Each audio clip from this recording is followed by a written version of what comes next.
কোরবানির গোশত 3 ভাগ করার নাকি নিয়ম নেই, কিভাবে বন্টন করা সবচেয়ে উত্তম? কোরবানির গোশত 3 ভাগ করার নিয়ম নেই, এই কথা ইদানিং খুব বেশি চাউর হচ্ছে।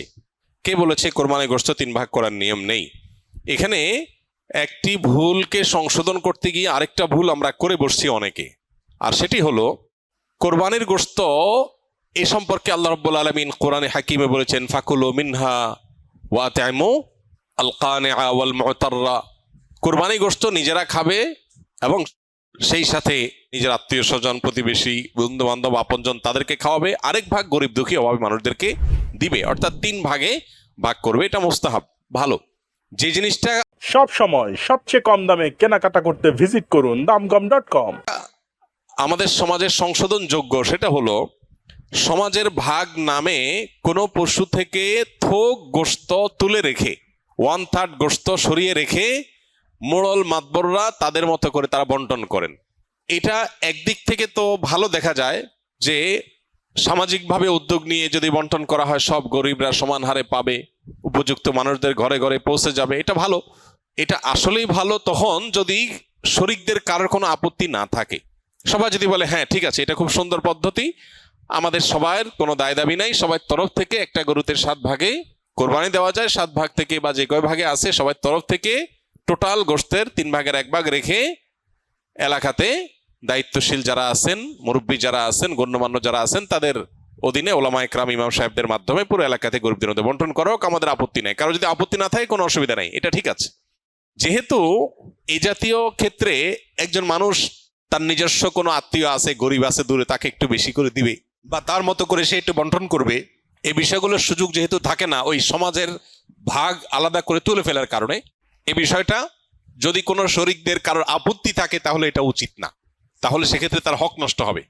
কারণ কারোর কোরবানি গোশত তিনি কি করবেন না করবেন, তাছাড়া 3 ভাগ করার যেহেতু ফরজ না, ওয়াজিব না, আবশ্যক না, অতএব আপনি জোর করে তার কাছ থেকে নিবেন না, এটা হলো মূল বিষয়। অতএব খোলাসা কথা হলো, এই 3 ভাগের 1 ভাগ সমাজের ভাগ যেটা উত্তোলন করা হয়, এটা উত্তোলন করে যদি গরিবদেরকে পৌঁছানো হয়, আর যাদের কোরবানি তাদের যদি এটা নিয়ে কোনো আপত্তি না থাকে তাহলে কোনো অসুবিধা নাই, আদায় হয়ে যাবে সবার কোরবানি, এবং এটা কোনো গুনাহের বিষয় না, বরং সওয়াবের বিষয়। আর যদি কারোর আপত্তি আছে বলে মনে হয় তাহলে সেক্ষেত্রে এটা না করে তারটা তাকে স্বাধীনতা দেওয়া উচিত। তিনি 3 ভাগ করবেন না, একটু কম বেশ করবেন, শরীয়ত যেহেতু তাকে বাধ্যতামূলক করে নাই, অতএব সেটা তার উপর ছেড়ে দেওয়া উচিত।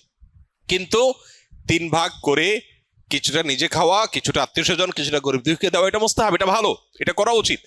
একটা বাজে দৃশ্য দেখতে পাচ্ছি আমাদের সমাজে, সেটা হলো আমরা লক্ষ্য করছি যে অনেকেই কোরবানি গোশত সব নিয়ে ফ্রিজে তুলছেন। খুবই দুর্ভাগ্যজনক বাস্তবতা।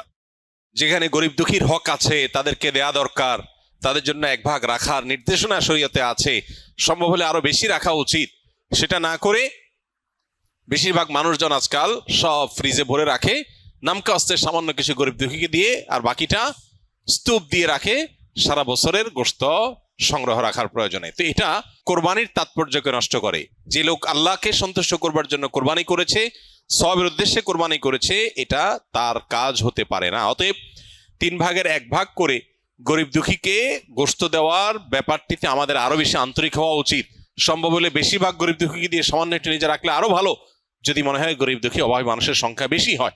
অতএব সব সময় সবচেয়ে কম দামে কেনাকাটা করতে ভিজিট করুন damgam.com। ভাগ করতে শরীয়ত ফরজ বা আবশ্যক করে নাই, ওয়াজিব করে নাই, এটা ঠিক, কিন্তু এর মানে এই না যে আমাদের সব গোশত ফ্রিজে নিয়ে ভরা উচিত, সেটাও ঠিক না। অতএব আল্লাহ তাআলা আমাদেরকে বুঝার তৌফিক দান করুন। কোরবানির জন্য কি পরিমাণ সম্পদের মালিক হতে হয়?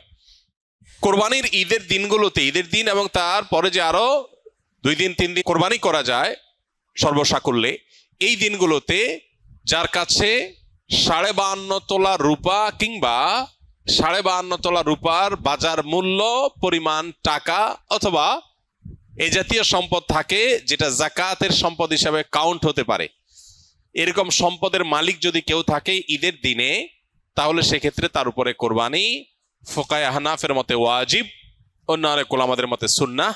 এই যে দিনগুলোতে কোরবানি ওয়াজিব বা আবশ্যক, এটার জন্য ওই নেশাব পরিমাণ সম্পদ 52.5 তোলা রূপার সমপরিমাণ সম্পদ, এটা 1 বছর থাকা জরুরি না। যাকাতের জন্য 1 বছর থাকলে যখন যাকাত আসে, কোরবানির জন্য 1 বছর থাকা জরুরি না, এই দিনগুলোতে থাকলেই কোরবানি বর্তায়।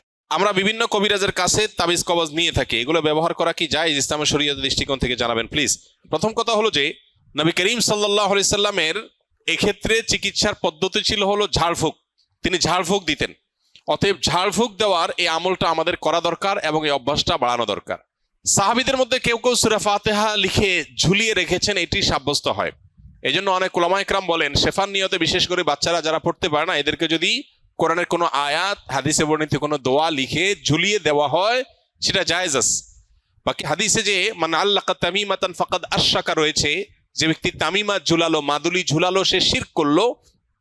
এখানে এই শ্রেণীর ওলামা ইকরামের মত হলো এই হাদিসের দ্বারায় বিভিন্ন প্রতিমাদের নামে যে তামিমা ঝোলানো হতো বা তামিমাকে আলাদা কোনো প্রভাবশালী মনে করে তামিমা বা মাদুলি ঝুলানো হতো সেটার কথা বলা হয়েছে।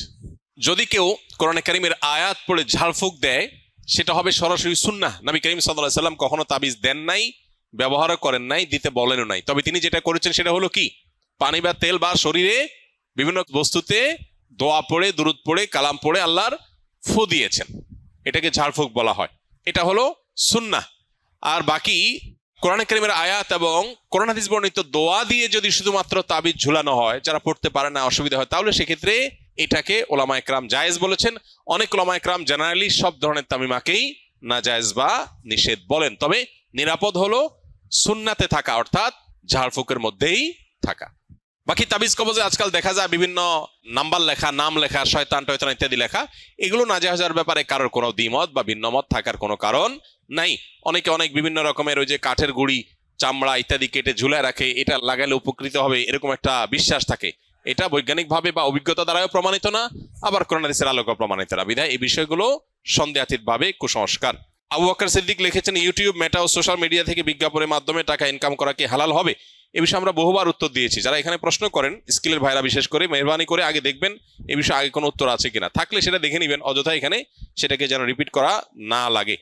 সোশ্যাল মিডিয়াতে অ্যাডসেন্সের মাধ্যমে এভাবে উপার্জন করা জায়েজ নাই।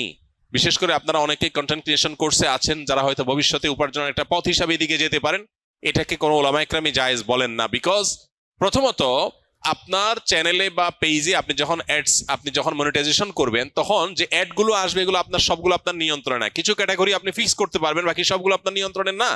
ফলে এখানে মিউজিক থাকতে পারে, হারাম কোনো প্রোডাক্টের অ্যাডভার্টাইজমেন্ট হতে পারে, এখানে হারাম কিছু থাকতে পারে যেটা শরীয়ত অ্যালাউ করে না, সেটা আপনার চ্যানেলে অ্যাড চালিয়ে আপনি টাকা উপার্জন করছেন, যেটা সুস্পষ্টভাবে গুনাহ। অর্থাৎ একটা হারাম জিনিসের প্রচার করে আপনি টাকা নিচ্ছেন, বা একটা হারাম অ্যাডভার্টাইজ দেখায় মানুষকে গুনাহগার বানায় আপনি টাকা নিচ্ছেন, তো এটা তো জায়েজ হবে না। এখন প্রশ্ন হলো, আজকাল এই সমস্ত সোশ্যাল মিডিয়াতে বাধ্যতামূলক আপনার অ্যাড চালানো হয়, আপনি অ্যাডসেন্স আপনি মনিটাইজেশন অন করেন বা না করেন, তারা অ্যাড দেখাবে। এটা যদি হয় তাহলে সেক্ষেত্রে আমরা বলি, যদি এরকম হয় তাহলে সেক্ষেত্রে যে টাকাটা আসবে সে টাকাটা আবার বুস্ট ইত্যাদি করে যেভাবে আসলো সেভাবে খরচ হয়ে গেল, নিজে ভোগ করলেন না। অর্থাৎ যারা দিল তাদের কাছে চলে গেল, অ্যাডটা দেখানোটা আপনার নিয়ন্ত্রণে নাই, তারা ইচ্ছাকৃত বা জোরপূর্বক দেখাচ্ছে, তাদের ব্যাপার এটা। আসুন্নাহ ফাউন্ডেশন, উম্মার স্বার্থে, সুন্নাহর সাথে।